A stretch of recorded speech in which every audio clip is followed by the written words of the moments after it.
ಒಂದೇ ಮನೆಯ ಹೆಣ್ಮಕ್ಳವರು ಒಂದೇ ರಕ್ತ ಹಂಚಿಕೊಂಡು ಹುಟ್ಟಿದ್ದ ಪ್ರಾಪ್ತ ಬಾಲಕಿಯರು ಇದ್ದಕ್ಕಿದ್ದಂತೆ 9ನೇ ಮಹಡಿಯಿಂದ ಜಿಗಿದು ಸಾಯಲು ನಿರ್ಧಾರ ಮಾಡಿದ್ರು. ಕೊನೆಗೆ ಅದು ನಡೆದೇ ಹೋಯಿತು. ಈ ಘಟನೆ ನಡೆದಿರೋದು ಉತ್ತರ ಪ್ರದೇಶದ ಗಾಜಿಯಾಬಾದ್ನಲ್ಲಿನ ಆ ಭಾರತ್ ಸಿಟಿ ಸೊಸೈಟಿ ಎಂಬಲ್ಲಿ. ಇದೇ ಊರಲ್ಲಿ ಚೇತನ್ ಕುಮಾರ್ ಅನ್ನೋ ವ್ಯಕ್ತಿಗೆ 3 ಹೆಣ್ಮಕ್ಳಿದ್ರು. ಆತನಿಗೆ 2 ಹೆಂಡತಿಯರು, ಪತ್ನಿಯ ತಂಗಿಯನ್ನೇ ಆತ ಇನ್ನೊಮ್ಮೆ ಮದುವೆಯಾಗಿದ್ದ. ಆ ಇಬ್ಬರಿಗೂ ಹುಟ್ಟಿದ್ದ ಮಕ್ಕಳೇ ನಿಶಿಕಾ, ಪ್ರಾಚಿ ಮತ್ತು ಪಕಿ. ಈ ಮೂವರಿಗೆ ವಯಸ್ಸು ಕೇವಲ 15ರಲ್ಲೇ ಇದೆ. ನಿಶಿಕಾಗೆ 16 ವಯಸ್ಸಿದ್ರೆ, ಪ್ರಾಚಿಗೆ 14 ವಯಸ್ಸು, ಇನ್ನು ಪಕಿಗೆ 12 ವಯಸ್ಸಿತ್ತು. ಈ ಮೂವರು ಒಂದೇ ಹೊಟ್ಟೆಯಲ್ಲಿ ಹುಟ್ಟದೇ ಇದ್ರು, ಸ್ವಂತ ಅಕ್ಕ ತಂಗಿಯರಂತೆ ಇದ್ರು. ಬಟ್ ಅವರಿಗೆ ಒಂದು ವಿಷಯ ಅಡಿಕ್ಟ್ ಆಗಿತ್ತು, ಅದೇ ಕೊರಿಯನ್ ಲವ್ವರ್. ಕೊರಿಯನ್ ಲವ್ವರ್ ಅಂದ್ರೆ ಅವನೊಬ್ಬ ಲವ್ವರ್ ಅನಿಸ್ಬೋದು, ಬಟ್ ಅವನು ಯುವಕನಲ್ಲ. ಅದೊಂದು ಆನ್ಲೈನ್ ಗೇಮಿಂಗ್ ಆ್ಯಪ್ ಇದೆ. ಈ ಆ್ಯಪ್ನ ಗೇಮ್ ಆಡೋದು ಈ ಮೂವರಿಗೂ ಅಡಿಕ್ಟ್ ಆಗಿಬಿಟ್ಟಿತ್ತು. ಆ ಅಡಿಕ್ಟೇ ಈ ದಿನ 3 ಅಕ್ಕ ತಂಗಿಯರ ದಾರುಣ ಸಾವಿಗೆ ಕಾರಣವಾಗಿದೆ.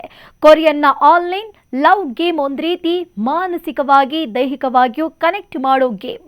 ಹದಿಹರೆಯದವರಿಗೆ ಸೆನ್ಸಿಟಿವ್ ಗೇಮ್ ಅಂತಲೇ ಹೇಳ್ಬೋದು. ಕೋವಿಡ್-19 ಟೈಮಲ್ಲಿ ಈ ಆಟಕ್ಕೆ ಎಷ್ಟೋ ಯುವಕ ಯುವತಿಯರು ಕನೆಕ್ಟ್ ಆಗಿದ್ರಂತೆ. ಈ ಕೊರಿಯನ್ ಲವ್ ಗೇಮ್ ಅನ್ನ ಟಾಸ್ಕ್ ಆಧಾರಿತ ಆನ್ಲೈನ್ ರೊಮ್ಯಾಂಟಿಕ್ ಆಟ ಅಂತಾನು ಹೇಳಿದ್ದಾರೆ.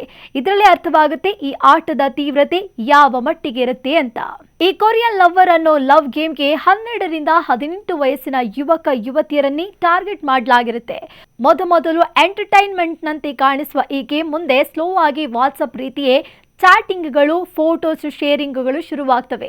ಆನಂತರ ಸ್ಕೂಲ್ ವಾತಾವರಣ, ಫ್ರೆಂಡ್ಸ್ನಂತಹ ಜನ, ಫ್ಯಾಮಿಲಿಯಂತೆ ಕೇರಿಂಗ್, ಹೀಗೆ ಹೊಸ ಪ್ರಪಂಚವನ್ನೇ ಕ್ರಿಯೇಟ್ ಮಾಡಲಾಗಿರುತ್ತೆ. ಇದಕ್ಕೆ ಯುವ ಜನತೆ ತುಂಬಾ ಕನೆಕ್ಟ್ ಆಗಿರ್ತಾರೆ. ಮುಂದೆ ಲವ್ ಮೆಸೇಜ್ ಸೆಂಡ್ ಮಾಡಲಾಗಿರುತ್ತೆ. ಆ ವಯಸ್ಸನ್ನ ಸೆಳೆಯುವಂತಹ ಮೆಸೇಜಸ್ ಚಾಟಿಂಗ್ ಮಾಡುವವರನ್ನ ಸೆಳೆಯುವಂತೆ ಮಾಡುತ್ತೆ.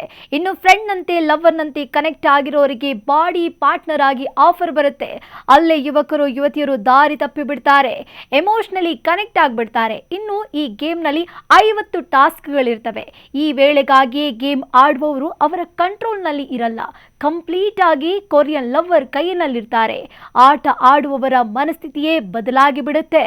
ಈ ಕೊರಿಯನ್ ಲವ್ವರ್ ಅನ್ನೋ ಆನ್ಲೈನ್ ಗೇಮ್ ಟಾಸ್ಕ್ಗಳನ್ನ ನಿಶಿಕಾ, ಪ್ರಾಚಿ, ಪಾಕಿ ಮೂವರು ತುಂಬಾ ದಿನದಿಂದ ಈ ಆಟವನ್ನ ಮಕ್ಕಳು ಆಡ್ತಾ ಇದ್ರು. ಅಂತೂ ಅವರ ಆಟದ ಟಾಸ್ಕ್ ಎಂಡ್ಗೆ ಬಂದಿತ್ತು. ಫೆಬ್ರವರಿ 3ನೇ ತಾರೀಕಿಗೆ ಅವರ 50ನೇ ಟಾಸ್ಕ್ ಕಂಪ್ಲೀಟ್ ಆಗಿತ್ತು. ಮೂವರಲ್ಲೂ ಒಂದು ವಿಧವಾದ ಮನಸ್ಥಿತಿ ಉಂಟಾಗಿತ್ತು. ಅದರಲ್ಲಿ ಮಧ್ಯ ವಯಸ್ಸಿನವಳಾದ ಪ್ರಾಚಿ ಆ ಇಬ್ಬರು ಅಕ್ಕ ತಂಗಿಗೆ ಡೆತ್ ಕಮಾಂಡರ್ ಆಗಿದ್ಲು. ಅವಳೇ ಗೇಮ್ನ ಲೀಡರ್ ಆಗಿದ್ಲಂತೆ. ಈಕೆಗೆ ನೈಟ್ ಎಲ್ಲ ಅವರಿಬ್ಬರ ಸಾವಿನ ದಾರಿಗೆ ತರಲು ಪ್ರೇರೇಪಿಸಿದ್ಲು ಎನ್ನಲಾಗ್ತಿದೆ.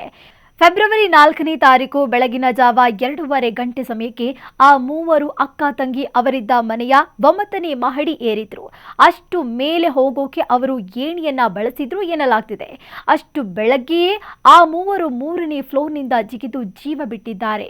ಆ ಸ್ಥಳದಲ್ಲಿ ಒಂದು ಸಣ್ಣ ಲೆಟರ್ ಸಿಕ್ಕಿತ್ತು. ಅದರಲ್ಲಿ ಮಮ್ಮಿ ಪಪ್ಪ ಕ್ಷಮಿಸಿ ಅನ್ನೋ ಕರುಳು ಹಿಂಡುವಂತಹ ಅಕ್ಷರಗಳಿದ್ವು. ಅಪ್ಪ, ನಾವು ಆಟವನ್ನ ಬಿಡಲು ಸಿದ್ಧರಿಲ್ಲ. ನಮಗೆ ಕೊರಿಯನ್ ಭಾಷೆಯನ್ನ ಬಿಡಲು ಸಾಧ್ಯವಿಲ್ಲ. ಕೊರಿಯನ್ ನಮ್ಮ ಜೀವನವಾಗಿದೆ, ಪ್ರಾಣವಾಗ್ಬಿಟ್ಟಿದೆ. ಕೊರಿಯನ್ ನಮಗೆ ಎಲ್ಲವೂ ಆಗಿದೆ. ನೀವು ಅದರಿಂದ ನಮ್ಮನ್ನ ಬೇರ್ಪಡಿಸಲು ಸಾಧ್ಯವಿಲ್ಲ.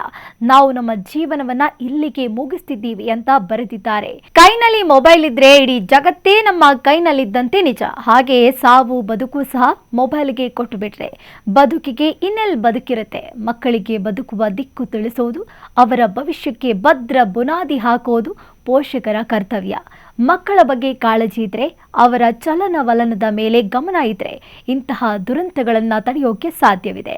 ಇದೇ ಈ ಹೊತ್ತಿನ ವಿಶೇಷ. ಕ್ಷಣ ಕ್ಷಣದ ಮಾಹಿತಿಗಾಗಿ ನೋಡ್ತಾ ಇರಿ ನ್ಯೂಸ್ ಫಸ್ಟ್, ನಿರ್ಭೀತಿಯಿಂದ ನಿಮ್ಮ ಪರವಾಗಿ.